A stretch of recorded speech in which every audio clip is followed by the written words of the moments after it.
Oi, gente, desculpa. Meu celular tá aqui ligado na tomada para não ter perigo e mesmo assim caiu completamente. Mil desculpas, certo? Não sei o que aconteceu. E aí eu acho que a gente perdeu a gravação da live, mas já vou chamar aqui Maurício Slow Food Ceará para que a gente continue. Me desculpa. Que bom que vocês estão voltando.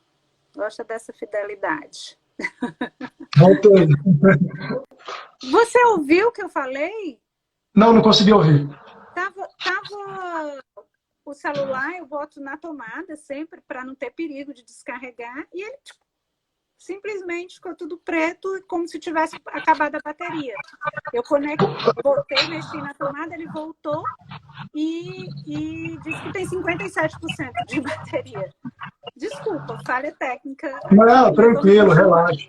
Mas tem que Vamos tomar cuidado com continuar. essas tecnologias, senão daqui a pouco vai dominar a gente. Já domina, a gente aqui ainda não admitiu. É, Voltando, a gente estava em Marabá. não Você esquece isso, a falando, gente pula.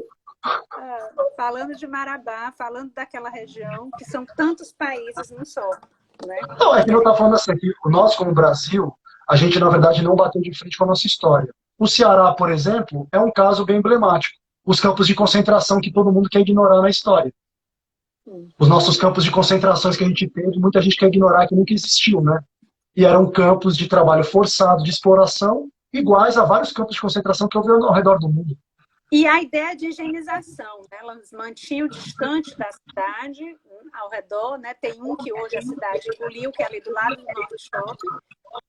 Mas a ideia de higienização, essa raça não tem de pobres, famintos, eles vão contaminar o restante da população que gostaria de ser francesa, certo? Rica e bem vestida no calor do Ceará, como se estivesse no frio da França. Então eles distanciam. Essa ideia ainda permanece muito em todo o nosso cotidiano, né? Uma casa grande, uma senzala, alguém que vai limpar aquilo que eu deixar desarrumado. Muita coisa para a gente discutir. Mas para a gente Verdade. retomar o nosso caminho, certo? Aqui a ser percorrido, porque eu não vou fazer 1 hora de live mais, porque tem um compromisso até às 18h30, a gente tem 17 minutos, eu queria entrar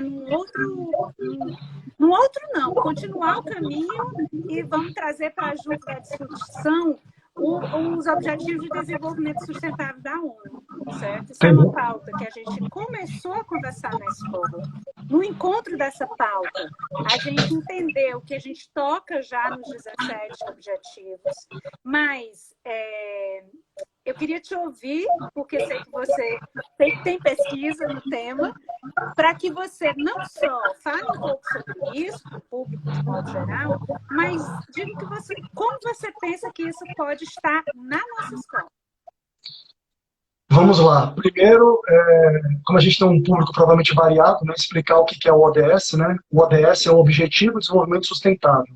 Na verdade, em 2015, a ONU reuniu praticamente todos os países membros, né, e abriu uma discussão para criar uma espécie de diretriz com objetivos, né, que seria a Agenda 2030, até 2030 alcançar esses objetivos, né, que são, na verdade, 17.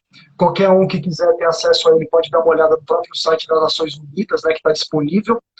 É até interessante lembrar que o próprio governo do estado adota isso já em várias plataformas de licitações, de projetos, como, por exemplo, o próprio Projeto São José, o Projeto Paulo Freire, né, que são projetos que, na verdade, já têm algumas diretrizes da questão aí do ODS. Em relação a gente do Slow Food, eu acho que assim, a gente ainda tem um passinho a mais. Quero também divulgar os parceiros do pessoal do Movimento ODS Ceará, que a gente fez parte, trabalhando em conjunto.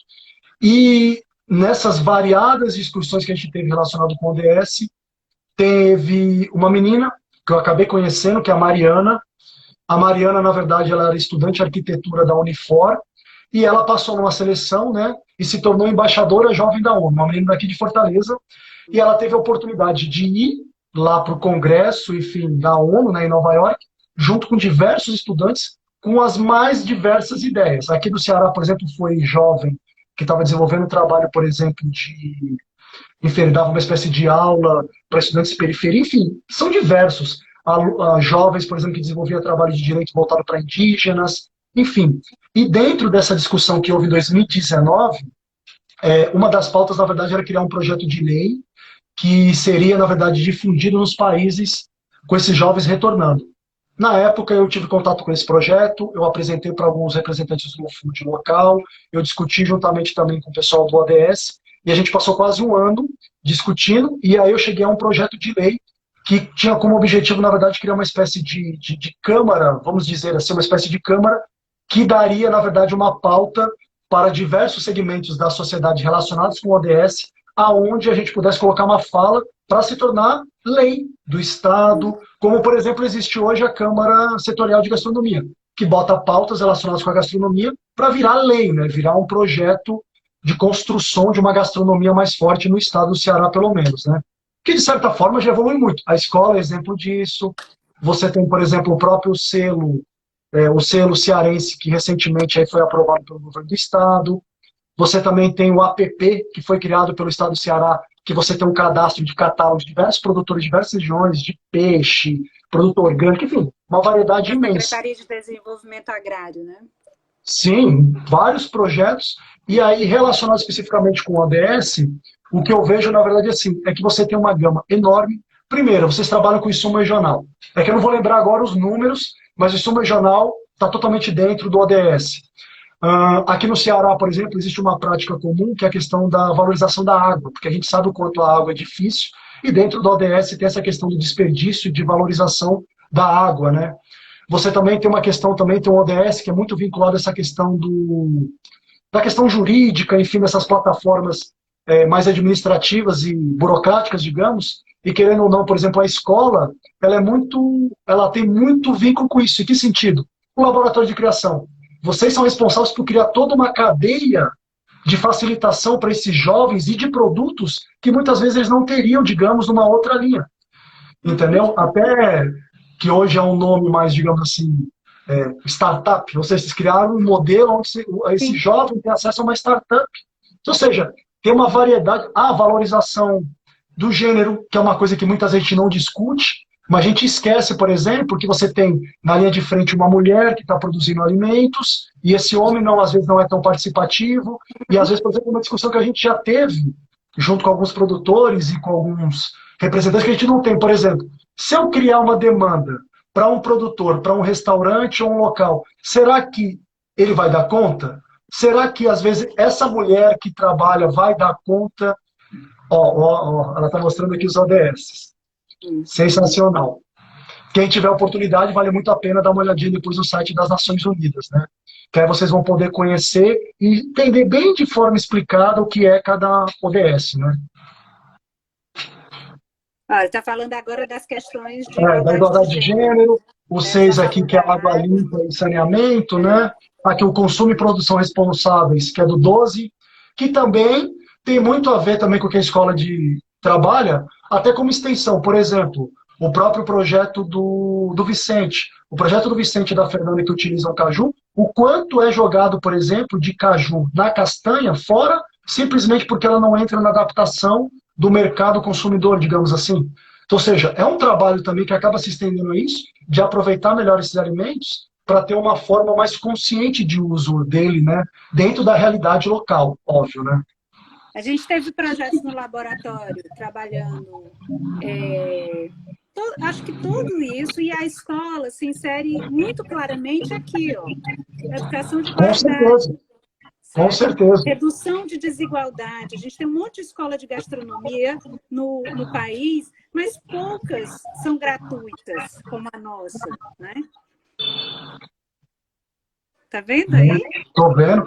A questão também o próprio projeto da escola também entra no 1, que é a erradicação da pobreza, porque você está dando acesso e oportunidade a jovens que muitas vezes não teriam. E esse jovem, a partir do momento que ele entra no mercado de trabalho, não só ele tem uma oportunidade de emprego, como também ele acaba hackeando o modelo, né? Ou seja, ele começa a implementar esse insumo regional dentro de uma padaria, dentro de um restaurante, dentro de um bar. Eu acho, Maurício, que a gente está num bom caminho, certo? E aí, para a gente encerrar, apesar da Sim. papo muito bom, gostei, certo? Acho que a gente sempre se encontra, mas nunca tinha tido uma conversa como essa, eu adorei, certo? O banho se Vamos tornou público combinar, ainda. Ainda se conversa tornou pública, público. né? Vamos combinar outras conversas públicas com o Maurício. Sempre as lives têm terminado com essa sensação de quero mais, isso é massa. Mas eu queria falar de uma coisa que já nos uniu, certo? Que é o projeto Território e Cultura Alimentar no Ceará. A Escola de Gastronomia foi convidada pelo Jerônimo Vilas Boas, que da diretoria nacional, né, do Slow Food, para participar como apoiadora de um projeto que chama Projeto Território e Cultura Alimentar no Ceará, que vai trabalhar com várias instituições, como o CEPRO, que tem a Neila aqui como nossa parceira nos ouvindo. E eu queria que você falasse um pouco disso, como é que estão as expectativas para esse projeto e para a gente trabalhar junto, né? Escola, Slow Food, CEPRA, nesse projeto. Na verdade, assim, é aquele tipo de projeto, na verdade, que quando você sabe que você vai trabalhar, você já começa a fritar o TikTok, porque são tantas possibilidades, né? E o que eu vejo, na verdade, nesse projeto, primeiro, a questão, por exemplo, de dar a visão regional, no caso Ceará, para o Brasil e para o mundo. Que eu acho que isso é extremamente importante, mostrar o Ceará no cenário nacional e mundial. Até mesmo porque Lembra você que tem... eu disse no dia da apresentação, lá na fala nacional? Eu disse Eu vi que um bom pedaço, continua. que bom que vocês vieram, que bom que vai acontecer no Ceará, que bom que vocês vão colaborar em busca de soluções, mas que bom que vocês respeitam e sabem do nosso potencial. Vem aqui achando que está fazendo caridade, que nós estamos todos um Zé Mané, mas sim que a gente vai somar, então está todo mundo junto. Eu fiquei muito feliz com isso. Mas diga, Não, com desculpa certeza. responder. Aí você também, quando eu falo mundial, para quem está vendo de fora, é para entender que, na verdade, é um projeto que ele tem apoio do FIDA, que é um órgão, na verdade, vinculado à ONU, né, que é um Fundo Internacional de Desenvolvimento Agrícola. Então, assim, junto com os índios Tremembés e os Tabajaras, que já fazem, na verdade, um trabalho do ponto de vista de cultura alimentar sensacional. Na própria escola já teve um exemplo do Matheus Tremembé, que teve o óleo do Batiputã, né, que tem propriedade, desculpa, que tem propriedades que podem ser utilizadas tanto na gastronomia como do ponto de vista, enfim, fitoterápico, né?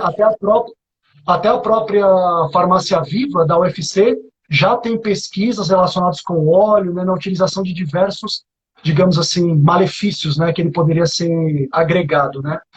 E para mim, eu acho que o mais importante, na verdade, desse projeto é trazer uma coisa que, infelizmente, às vezes eu vejo muito acontecer no dia a dia, que é o quê? As pessoas precisam que, às vezes, que alguém de fora, ou um grupo de fora venha para mostrar o quanto é grande o que a gente tem aqui. Eu acho que esse movimento é importante para ver, opa, deixa eu ver o que está acontecendo aqui, vamos dar uma olhada para o geral, acho que tem mais outras possibilidades, e acho que isso talvez seja o estalo para uma grande mudança no estado do Ceará como um todo. Porque eu, do Slow Food, até uma coisa que eu falo muito para o grupo nacional, que a gente, na verdade, assim, aqui no Ceará especificamente, a gente tem uma tempestade perfeita. Então, ao contrário de outros estados, a gente já tem muitas iniciativas. O que a gente precisa, na verdade, é criar comunicação entre esses grupos, né? Mas projetos existem dezenas já, né? E a gente só precisa que as pessoas se comuniquem e vejam o potencial que eles têm. Eu quero contar uma novidade, aproveitando essa coisa de que a gente precisa se conectar. Provocado pela Secretaria de Cultura do Estado, através do secretário Fabiano Piúba, eu fui convocada a motivar, né, a solicitação de um assento para a cultura alimentar no Conselho Estadual de Políticas Culturais. E eu fiquei, a princípio, temerosa, porque eu considero, não só pela prática de militância política, mas pelas próprias pesquisas, o meu mestrado trata um pouco disso, da importância dos conselhos, da política cultural, eu fiquei receiosa, assim, como se fosse meio artificial, ao invés de ser a sociedade civil dizendo eu quero esse assento, ser ao contrário, certo? E não ser tão legítimo. E aí, o que é que eu fiz? Eu fui conversar primeiro com a Neila. E aí você já abriu o sorriso, você sabe o que aconteceu. E eu fiquei muito emocionada, porque muito rapidamente a gente conseguiu 25 assinaturas, dizendo, nós entendemos a importância desse assento. E hoje foi para o Conselho, a primeira reunião, são uma série de linguagens pedindo, linguagens artísticas e expressões culturais, pedindo para ter assento nesse Conselho. É um longo caminho, isso não vai se dar de uma hora para outra, mas como a gente entende a importância de um Conselho da sociedade civil para apontar os caminhos das políticas públicas, eu acho fundamental agora e me senti tão fortalecida quando eu vi essas 25 instituições. Posso falar uma coisa, aproveitando que Diga. tem muito jovem na live, só para a gente fazer um contraponto que eu falei da comunicação. Nós precisamos ocupar esse espaço. Quando eu falo nós, é todo mundo, a sociedade como um todo, os jovens e tudo mais. E até uma coisa para... Já ouviu falar no K-pop? Já. Eu tenho sobrinha. Pronto. O K-pop, as pessoas às vezes não entendem, mas a Coreia do Sul, por exemplo, tem um Ministério do K-pop. Virou uma política pública o K-pop. Ministério? Pode procurar na internet, você vai ver. O K-pop, hoje para a Coreia, traz rendimentos em torno de 40 bilhões para a Coreia. Ou seja, minha saiu daqui para São Paulo para ver um show da banda. Não, as pessoas acham que essa coisa acontece aleatória e não entendem que existe todo um contexto por trás. E isso que você está falando, na verdade, é uma extensão desses projetos. Ou seja, nós precisamos ocupar os espaços, seja públicos ou privados, senão nada vai acontecer. Porque a gente esquece, por exemplo, que o agronegócio está no Senado, está na Câmara de Deputados, ele investe pesado, ele tem dinheiro, ele compra, entendeu, espaços... Eu vou falar baixinho para ninguém nos ouvir, certo? Assim, só aqui entre nós dois. Tem um tal de João Lima, certo? Que eu disse a ele que ele devia ser candidato, ele devia estar trabalhando esses 3 anos para ele ser o candidato da cultura alimentar nessa eleição. Ainda não foi, certo? Segredo nosso. Segredo nosso. Para poder todo mundo puxar a orelha dele agora, certo? Porque é preciso isso também. A gente precisa ir por todos os lados, porque é assim que se movimenta, a gente gosta ou não. Né? Mas não, e às vezes parece que as pessoas esquecem que elas comem 3, 4 vezes por dia, que é uma coisa que não é importante. Tem um monte de coisa que é importante, as pessoas esquecem que a alimentação é importante. E que quando não come também é fruto de política pública. Com certeza. Bem pensada. As pessoas passam fome, não têm acesso à educação, à cultura, à arte, a lazer, a tudo que elas não têm acesso, é bem pensado, não é por acaso, não é que deu errado, deu certo. E aí eu queria lembrar uma coisa, certo? Você falou disso, parece que não vai ter fim a nossa conversa. Eu me lembrei do México, do caso do México. A política para a cultura alimentar mexicana envolve 10 ministérios. 10. Nossa! 10. Certo? O caso peruano, e aí a gente pode falar do mundo inteiro, e a França é o que é na alimentação, por quê? Porque fez um inventário, que foi dito, a sociedade civil disse, é preciso fazer um inventário da nossa alimentação, certo? E o poder público disse, vamos nessa. Né? Então, antigamente a gente brincava dizendo assim, tem pesquisa, a gente tem que dizer assim, tem política pública para isso, né? É fundamental. Maurício, querido, eu preciso terminar, quero dizer que para mim foi uma alegria, um fim de tarde muito bom, certo? Papo leve, de descontração, mesmo tocando em pautas tão importantes. A live é isso, é um tocar das pautas, é um levantar dos temas. E eu acho que em muitos lugares isso está acontecendo, essas conversas estão acontecendo. Maurício vai estar agora no Congresso Brasileiro de Gastronomia falando, eu vou estar, o João Lima vai estar, Santo Gouveia vai estar, a Eveline, que está aqui, a Eveline Alencar, um abraço, amiga. Tanta gente boa, vai ter um momento só sobre o laboratório dentro do Congresso Brasileiro de Gastronomia, promovido pela UFC, pelo mestrado de gastronomia da UFC. Então, convido a todos que na próxima semana a gente tem isso. Sabe o que é que tem também muito importante, que às vezes a gente não se liga, que diz respeito a gente? Encontro Internacional de Direitos Culturais, da Unifor. Se eu não me engano, é a 9ª edição.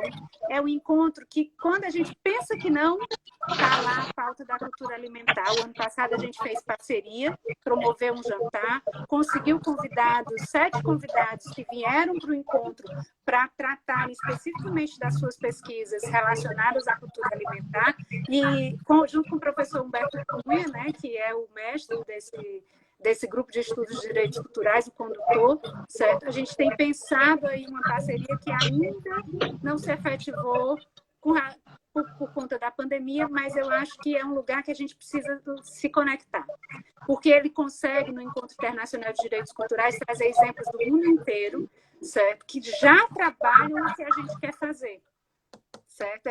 Esse encontro com os direitos culturais dão samba, dão feijoada, dão tudo de bom que a gente merece, viu? Eu acho que fiz uma coisa muito importante. Eu sou filiada bem bonitinha do Slow Food, certo? Ceará, né? Nacional, mas com sede no Ceará. Como é que faz? Faça aí o convite. Vamos fazer o seguinte, pessoal, para facilitar a vida de todo mundo. Entre no Instagram do Slow Food Ceará, fique à vontade para mandar mensagem no direct, seja com dúvidas ou qualquer coisa que você queira somar, e venha fazer parte, eu te passo o grupo, você entra, a gente sempre está tentando fazer reuniões a cada 15 dias, tem alguns projetos em andamentos e outros que a gente está desenvolvendo. Se você vier fazer parte aí, você vai conhecer muito aí do nosso mundo. Entre no nosso Instagram, que lá eu passo todas as informações, fica mais fácil e centralizado para todo mundo. Tá. Que é o Slow Food Ceará. Posso deixar uma frase de final para a gente finalizar? Pronto, pode, por favor. Muito obrigada. Vamos lá. Muito obrigada, muito obrigada. Eu que agradeço. Tem uma frase, quando você falou muito essa questão pessoal, tem uma frase, na verdade, que ela mudou minha vida, porque eu li ela e aquilo ali foi um soco no estômago. E eu acho que nos momentos que a gente está vivendo hoje, acho que é extremamente importante a gente colocar essas falas até para a gente abrir a mente, que ela é exatamente assim. É preferível arriscar coisas grandiosas, alcançar triunfo e glória, mesmo expondo-se à derrota, a formar fila com os pobres de espírito, que não sofrem muito nem vivem muito, porque vivem na penumbra cinzenta dos que não conhecem nem a vitória nem a derrota. Então acho que é fundamental a gente ter esperança e continuar lutando nesses momentos difíceis.